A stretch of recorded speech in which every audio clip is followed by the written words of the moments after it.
Here's something that will hook your audience right away. I never thought a simple gym membership could turn into something so unexpected. It all started as a normal fitness journey. I wanted to get in shape, build confidence, and commit to a healthier lifestyle. That's when I met Jake, my personal trainer. He was one of those trainers who knew exactly how to push you, always motivating, always full of energy. At first, I thought he was just doing his job, being friendly and encouraging. But then things took a turn I never saw coming. At the gym, our interactions were always professional.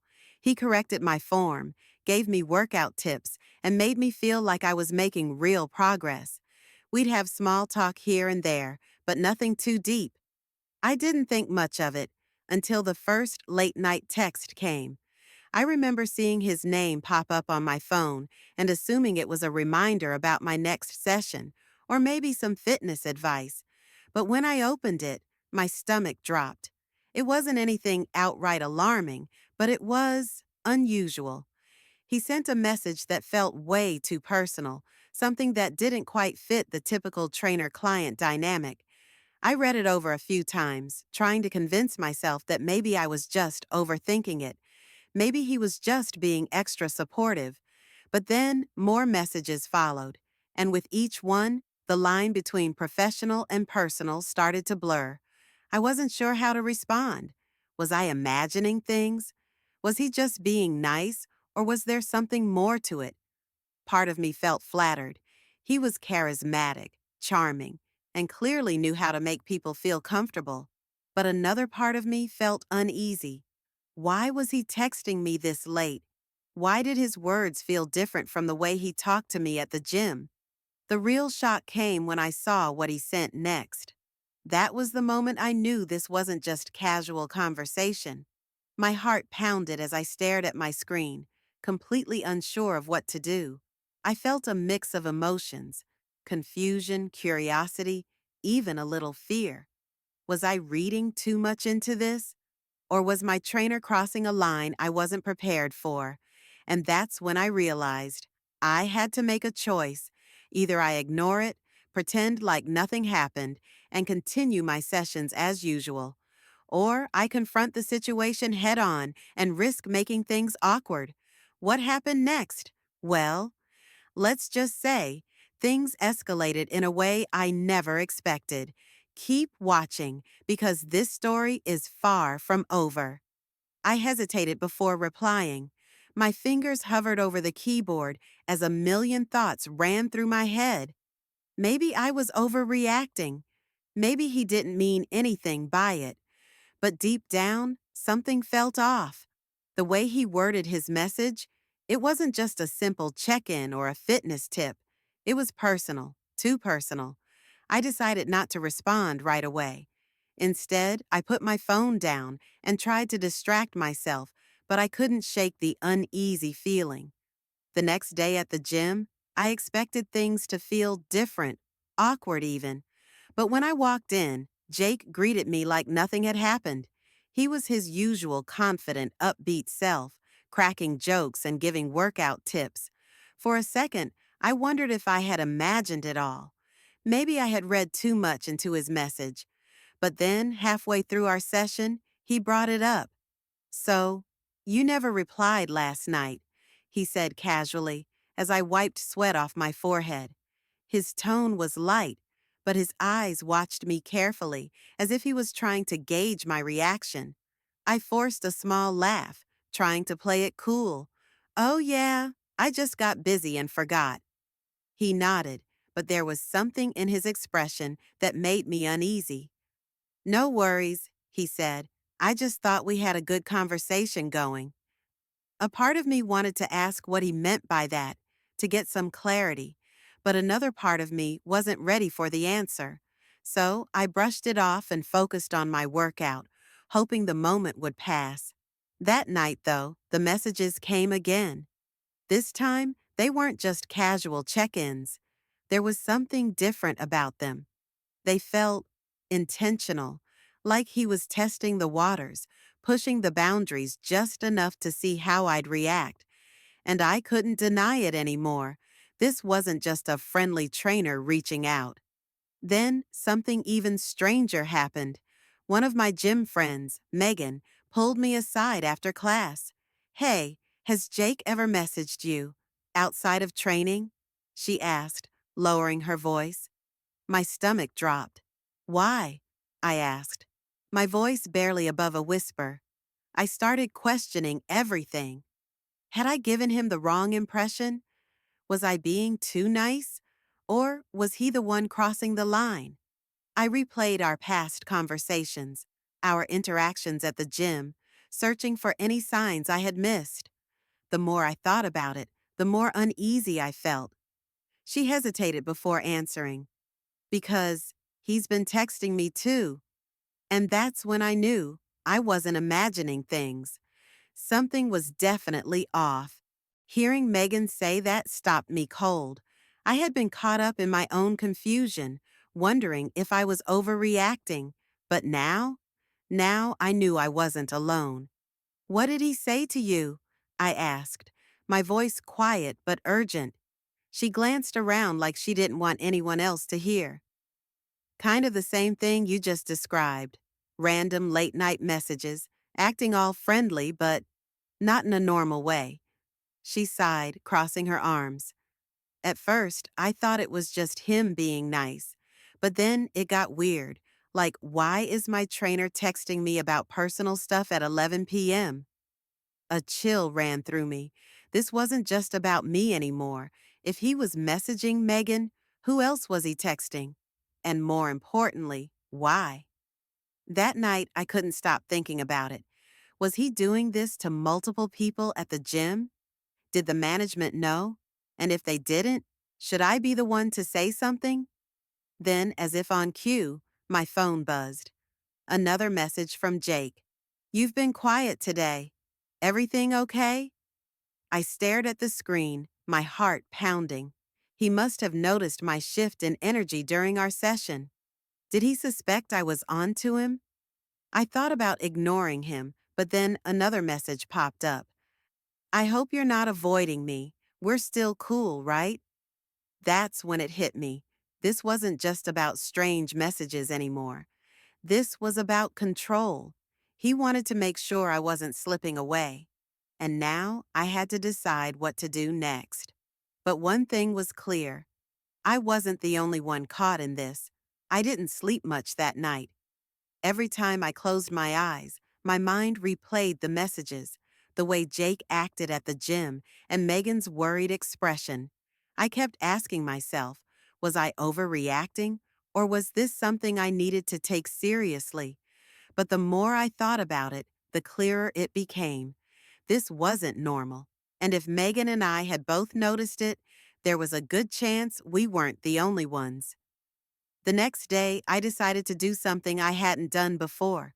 I casually asked a few other women at the gym if they ever got messages from Jake. I kept it light, like I was just making small talk, but I paid close attention to their reactions. A couple of them gave me strange looks, confused by the question. But then one girl, Sarah, hesitated before answering. Yeah, he's messaged me before, she admitted, lowering her voice. Nothing super weird, but it felt off, like too friendly, you know? She glanced around as if making sure no one was listening. Why? Did he text you too? That was it. That was the moment I knew something had to be done. This wasn't a misunderstanding. It wasn't just me or Megan. This was a pattern. And the worst part? It didn't seem like anyone had called him out on it. I could feel my heart pounding as I walked into the gym that evening. Jake was there, just like always, smiling, laughing, acting like he had nothing to hide. And maybe that was the scariest part, how normal he made it all seem. Then, right before our session started, my phone vibrated again. Another message from him. Looking forward to seeing you tonight. Let's keep things between us, yeah? I felt a chill run down my spine. That was it. No more second guessing. No more wondering if I was imagining things. I knew when my hands tightened around my phone as I reread Jake's message. Let's keep things between us, yeah? The words felt heavier now, more deliberate. This wasn't just some casual, friendly text. This was a warning. I looked across the gym, and there he was, completely at ease, laughing with another client like he didn't just send me a message that sent a chill down my spine. For the first time, I felt like I was seeing him clearly. The charm, the confidence, it was all calculated. He knew exactly what he was doing. I turned to Megan, who was stretching nearby, and showed her my phone. Her face paled. Okay, that's actually creepy, she whispered. It's like he knows we're catching on.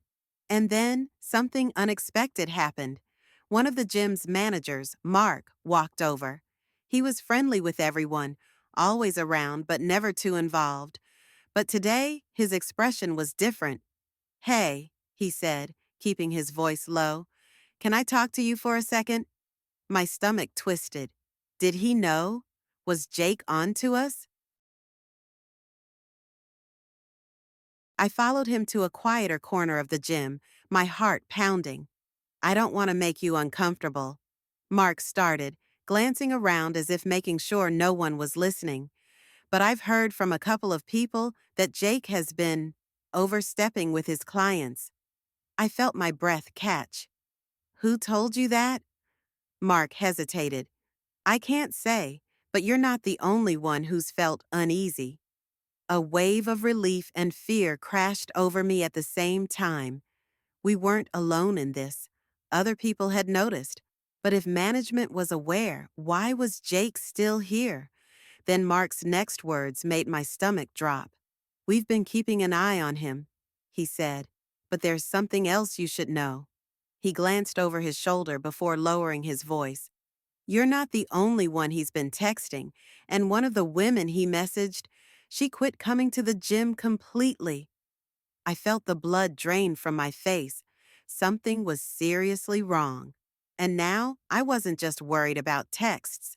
I was worried about what Jake might do next. Had I had to do?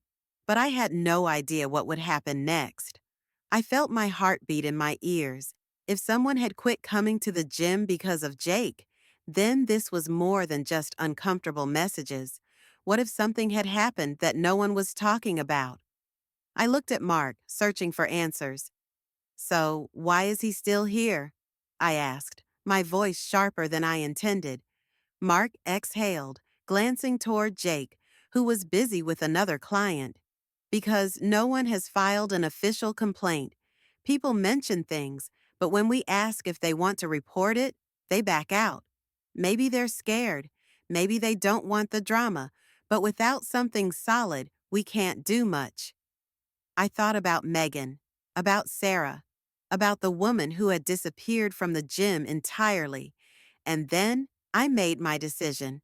I pulled out my phone and started scrolling through Jake's messages, the late-night texts, the weirdly personal comments, the way he made sure to check if I was still cool with him. It was all there, evidence, and I wasn't the only one who had it. That night, Megan and I sat down with Mark and laid everything out. The texts, the patterns, the uneasy feeling that had been following us for weeks. And just when I thought things couldn't get worse, Mark's face darkened. There's something I didn't tell you, he said. Jake's contract is up for renewal next week. We were already considering letting him go. He hesitated, but after hearing this, I think it's time we take action. The next day, Jake didn't show up. His name was gone from the trainer list.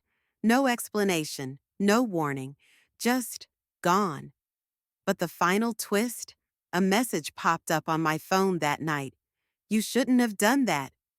And that's when I realized this wasn't over. My breath caught as I stared at my phone screen. You shouldn't have done that. The message was short, but it carried enough weight to send a chill down my spine.